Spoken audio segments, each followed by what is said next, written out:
नमस्कार दोस्तों, यीशु मसीह के नाम में आप सभी को जय यीशु एवं जय मसीह की। प्यारे मसीह भाई और बहनों, मैं सवालों का पिटारा लेकर आप लोगों के सम्मुख फिर से उपस्थित हो चुका हूँ। मैं हूँ निकोलस तिर्की और आप लोग देख रहे हैं निकोलस तिर्की ब्लॉग चैनल। दोस्तों, आइए शुरू करते हैं आज का पहला सवाल। पहला सवाल यह है, मंजूषा कौन से पेड़ की लकड़ी से बनाई गई थी? पहला सवाल, मंजूषा कौन से पेड़ की लकड़ी से बनाई गई थी? और इसके संभावित उत्तर हैं नीम की लकड़ी, दूसरा शीशम की लकड़ी, तीसरा बाबुल की लकड़ी और चौथा है देवदार की लकड़ी। आपको क्या लगता है कौन सा उत्तर सही है? मैं बता दूं? नहीं। आप अपने दोस्तों से पूछिए, अपने माता पिताओं से पूछिए, अपने पारिवारिक सदस्यों से पूछिए और इसका उत्तर कमेंट करके दीजिए। आइए आप लोगों के सम्मुख आता है दूसरा सवाल। और दूसरा सवाल है, इस्राएलियों को इलिम में क्या क्या मिला? इस्राएलियों को एलिम में क्या क्या मिला?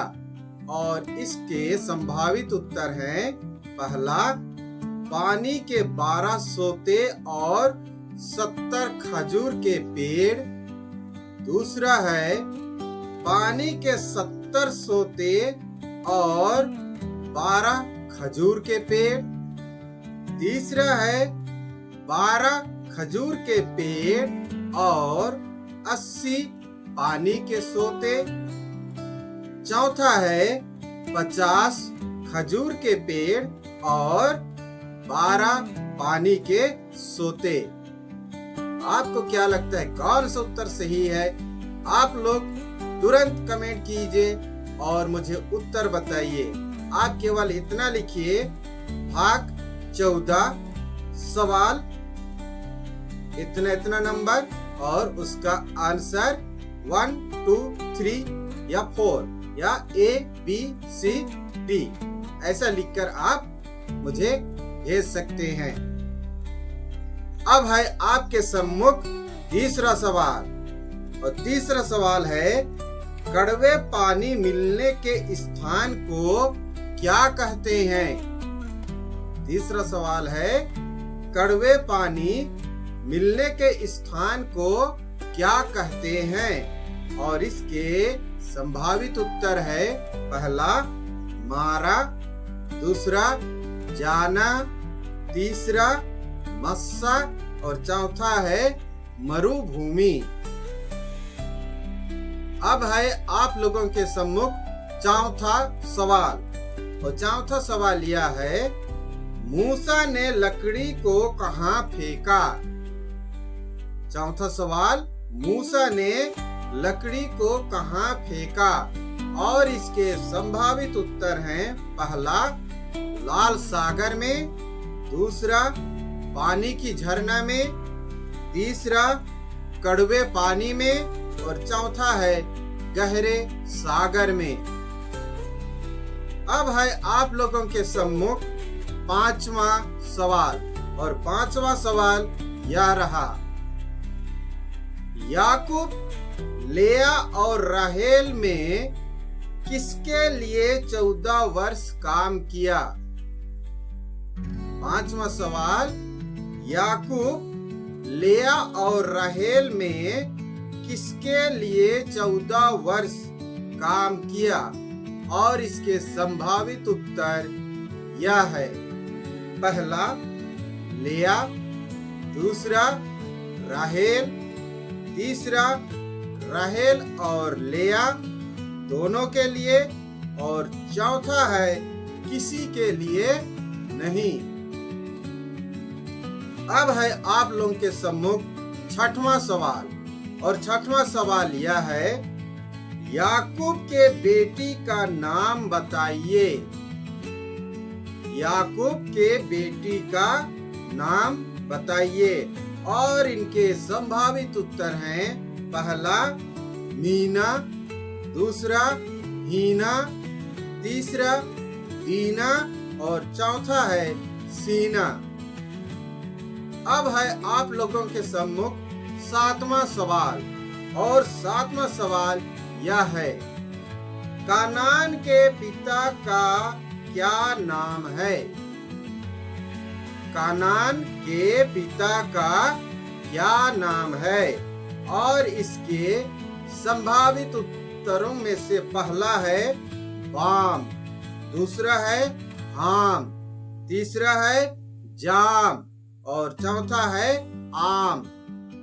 तो दोस्तों, आपको क्या लगता है, बाम, हाम, जाम या फिर आम? आप लोग जरूर कमेंट करके बताइए। अब है आठवां सवाल, नूह ने किस बेटे को श्राप दिया?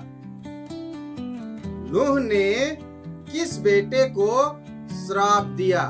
और इसका पहला संभावित उत्तर है सेम, दूसरा है हाम, तीसरा है एफेद, चौथा है बाम।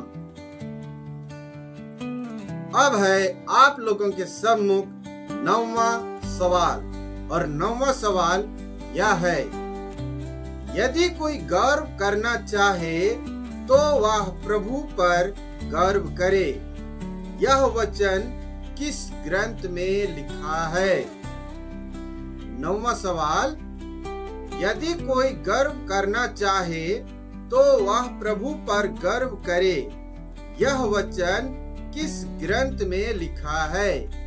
और इसके संभावित उत्तरों में से पहला है कुरिन्थियों के नाम पौलुस का पहला पत्र, दूसरा है रोमियों के नाम पौलुस का पहला पत्र, तीसरा है मक्काबियों का पहला ग्रंथ और चौथा है राजाओं का पहला ग्रंथ। तो प्यारे मसीह भाई और बहनों, आपको क्या लगता है, कौन सा उत्तर सही है? मैं बता दूं? नहीं, आप लोग मुझे बताइए।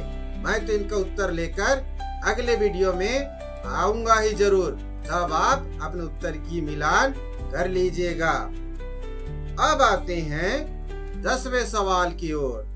10वां सवाल है, आयुब की पत्नी ने आयुब से क्या कही है? क्या कहती है?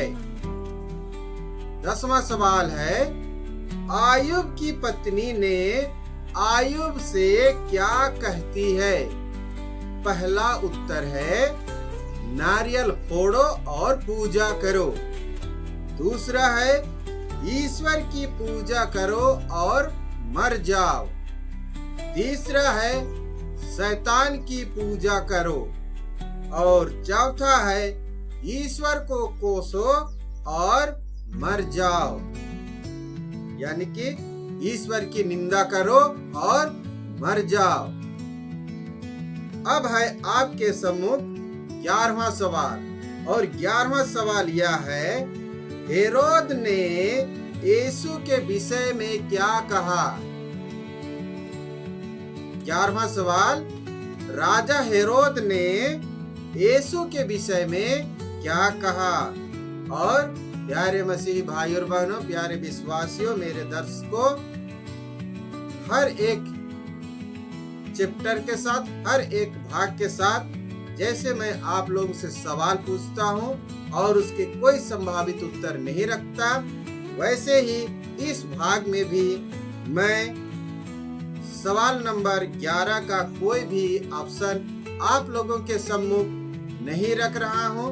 इसलिए आप लोग पवित्र बाइबल पढ़िए और इसका उचित उत्तर लिखकर मुझे कमेंट कीजिए। और यदि आपको इसका उत्तर नहीं मिलता है, आपको बाइबल पढ़ने का समय नहीं मिलता है, तो कोई बात नहीं, मैं इसका उत्तर लेकर अगले 24 से 48 घंटे के बाद एक नई वीडियो के साथ इन सारे सवालों को उत्तर लेकर आप लोगों के सम्मुख उपस्थित हो जाऊंगा। तब आप अपने उत्तर का मिलान कर लीजिए और जिस सवाल का उत्तर आप नहीं जानते हैं उन सवालों का उत्तर भी आप अपने नोट कॉपी में बना लीजिए या फिर अपने डायरी में बना लीजिए, ताकि ये आगे चलकर आपके जीवन में काम आ सके। जब आप क्विज कंपटीशन की तैयारी करते हैं उस समय ये सारे महत्वपूर्ण सवाल आपको बहुत ही मददगार साबित होंगे। तो प्यारे दोस्तों, तब तक के लिए, जब तक कि एक नए वीडियो के साथ मैं आप लोगों के सम्मुख उपस्थित नहीं होता हूँ, आप सभी को जय यीशु जय मसीह की।